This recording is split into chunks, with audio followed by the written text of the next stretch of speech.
समाज कल्याण विभाग की जो आपकी स्कॉलरशिप है 2026 की, उसको लेकर बात कर रहे हैं। एक तो देखिए, जो भी विद्यार्थी समाज कल्याण विभाग के थ्रू स्कूल यानी जो आपकी स्कॉलरशिप का फॉर्म भरता है, उसको 100% आपकी स्कॉलरशिप देने का वादा किया जाता है कि आप लोगों की लगभग वो जितनी फ़ीस देते हो कॉलेज में, मान लो कि अगर कोई बीएड का विद्यार्थी है, अगर उसकी 27,000 रुपये फ़ीस है, तो उसको जो मिलती है स्कॉलरशिप वो 27,000 रुपये ही दी जाती है। बीएसटीसी वाले हैं, 17,000 19,000 की समथिंग उनकी फ़ीस होती है, उतनी ही स्कॉलरशिप उनको अपने कोर्स में मिल जाती है। तो आप कोई सा ही कोर्स कर रहे हो, चाहे बीएड हो, बीएसटीसी हो, BA, BSc, BCom, MA, MSc, MCom, या फिर कोई नर्सिंग कोर्स हो, या फिर कोई डिप्लोमा कर रहे हो आप, तो अगर आप अपनी स्कॉलरशिप का फॉर्म भरना चाहते हो तो फॉर्म भर दो। एक तो देखिए, फॉर्म भरने की डेट यहाँ पे बढ़ाई गई है डिपार्टमेंट के द्वारा। पहले जो डेट थी वो 31 जनवरी की समथिंग थी, और इस डेट को अब बढ़ा दिया गया है। तो सबसे पहले तो देखिए, जितने भी कैंडिडेट हैं जिन्होंने फॉर्म नहीं भरा, वो अपना फॉर्म भर देना। फॉर्म भरने की डेट यहाँ पे आप लोगों की बढ़ चुकी है।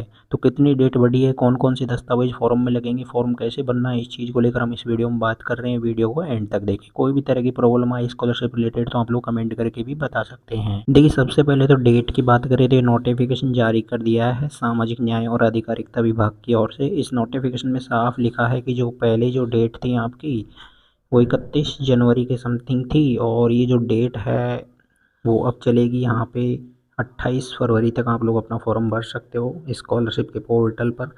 तो जितने भी कैंडिडेट हैं जिन्होंने स्कॉलरशिप का फॉर्म फिलअप नहीं किया है, अपना फॉर्म फिलअप कर सकते हैं। फिर यहाँ पे देखिए, ये पंजीकरण की डेट भी यही रहेगी। अगर कोई कॉलेज है, ऐसे कॉलेज भी हैं कई जिनका कि नाम नहीं आ रहा है वहाँ पर, यानी नाम नहीं आ रहा है, तो वो पंजीकरण भी कर सकते हैं कॉलेज वाले, और आप लोग अपना फॉर्म भी भर सकते हो। वही चीज़ है यहाँ पे, स्कॉलरशिप का फॉर्म हो चाहे पंजीकरण की डेट हो, सबकी। विद्यार्थी देखिए, यहाँ पे दोनों चीज़ें हैं। विद्यार्थी द्वारा ऑनलाइन पंजीकरण और छात्रवृत्ति आवेदन करने की अंतिम तिथि को भी बढ़ाया गया है। और जो कोई कॉलेजें हैं, ऐसी कॉलेजें, मान्यता प्राप्त जो शिक्षण संस्थान हैं, जिनका फीस स्ट्रक्चर आदि को वो भी अपनी यानी जो पोर्टल पर रजिस्ट्रेशन कर सकते हैं। अगर आपके कॉलेज ने रजिस्ट्रेशन नहीं किया हुआ था, पहले प्रॉब्लम आ रही थी, कई विद्यार्थियों के कॉलेजों के नाम ही शो नहीं कर रहे थे। कईयों ने तो फॉर्म भर दिए, लेकिन कईयों के कॉलेजों के नाम नहीं आ रहे थे। तो वो अपना फॉर्म भर देना। फॉर्म कैसे भरना है उसकी वीडियो आपको नीचे डिस्क्रिप्शन में दी जाएगी। बात करते हैं कौन कौन से दस्तावेज आपको फॉर्म भरने के लिए लगने वाले हैं। देखिए, सबसे पहली चीज़ तो डॉक्यूमेंट्स की बात आती है। तो वो सबसे पहले तो कौन कौन विद्यार्थी इसका आवेदन कर सकते हैं। SC category, ST, MBC, EBC और विमुक्त घुमंतु, अर्ध घुमंतु, मियासी समुदाय, मुख्यमंत्री सर्वजन शिक्षा उत्तर मैट्रिक योजना। तो यहाँ पे देखिए, सारे समुदाय के विद्यार्थी फॉर्म भर सकते हैं। ओबीसी वालों के लिए कुछ कंडीशंस होती हैं यहाँ पर। तो अगर आप ओबीसी कैटेगरी के अंतर्गत आते हैं, तो आप वो लोगों के पास में एक तो बीपीएल का कार्ड होना चाहिए। अगर कोई विद्यार्थी ओबीसी का है और अगर वो बीपीएल वाला है, तो वो समाज कल्याण वाला फॉर्म भर सकता है। इसके अलावा अगर आपके पास में अंत्योदय कार्ड है, तो भी आप फॉर्म भर सकते हो। मतलब इनमें से आपके पास में अगर एक भी चीज़ है, कोई सी भी, कोई अनाथ विद्यार्थी है मान लिया, तो वो फॉर्म भर सकता है। स्टेट बीपीएल वाला है तो वो भी भर सकता है। विधवा का छात्र, या तो वो कोई विधवा गर्ल है, या फिर कोई विधवा के कोई बच्चा है, तो वो भर सकता है। तलाकशुदा महिला के पुत्र या पुत्री भर सकते हैं। पीडब्ल्यूडी कैंडिडेट भी भर सकते हैं। तो ये यहाँ पे ओबीसी वालों के लिए कुछ विशेष शर्तें हैं। अगर आप इनको फॉलो करते हैं तो आप लोग भी अपना फॉर्म एजुकेशन में भर सकते हो। इसमें एक आपको आय बनवाना होता है, आय प्रमाण पत्र। वो आपको 2.5 लाख रुपए से कम का बनवाना है। तो जब भी आय सर्टिफिकेट बनवाएं तो वो 2.5 लाख रुपए से कम का बनाएं।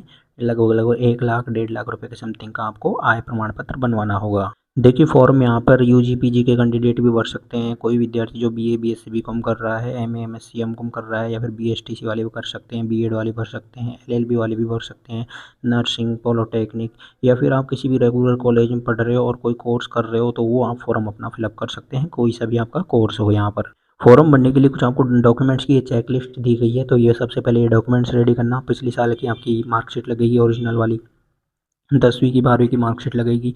एडमिशन के टाइम आपने जितनी भी फीस दी है, टोटल फीस की रसीद लगाना। मानना कोई बीएड फर्स्ट ईयर का विद्यार्थी है, तो 5,000 रुपये की उनकी अलग होगी, 22,000 रुपये की अलग होगी। दोनों रसीदों को जोड़कर टोटल आपको 27,000 रुपये की फीस लगानी है।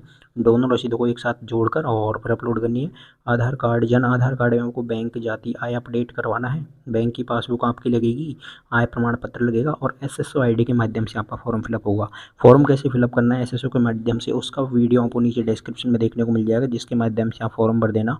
या फिर आप चैनल पर जाएंगे तो प्लेलिस्ट मिल जाएगी आपको स्कॉलरशिप और योजनाओं रिलेटेड। उस प्लेलिस्ट में आपको ऊपर 1-2 वीडियो देखने को मिलेगी जिसमें फॉर्म भरने की कंप्लीट प्रक्रिया आपको बताई गई है कि फॉर्म आपको कैसे भरना है। अगर आपके पिछले साल की स्कॉलरशिप पेंडिंग में है, कोई तरह का ऑब्जेक्शन आ रहा है तो आप कमेंट करके ज़रूर बताएं, ताकि पता लग सके कि किस तरह की प्रॉब्लम्स है जो कि स्कॉलरशिप में देखने को मिल रही है। देखिए, वैसे तो यहाँ पे एसएसओ आईडी के माध्यम से आप लोग अपना आवेदन कर सकते हैं। एसएसओ पोर्टल को लॉगिन करेंगे, एसजेई एप्लीकेशन पर जाएंगे और अपने डॉक्यूमेंट्स अपलोड करने होंगे। लेकिन फिर भी आपको कंप्लीट वीडियो दी गई है जिसको देखें, उसमें एक एक प्रक्रिया बताई गई है, एसएसओ कैसे लॉगिन करनी है, फिर आपको ओटीआर करना होगा, ओटीआर कैसे होगा आपका स्कॉलरशिप के लिए, फिर आपको स्कॉलरशिप का फॉर्म कैसे भरना है, किस तरह से आपको स्कॉलरशिप का अगर कोई ऑब्जेक्शन आता है तो उसको कैसे क्लियर करना है, उसके लिए आप हमारी प्लेलिस्ट चेक कर लेना, उसमें कंप्लीट वीडियोज़ दी गई हैं।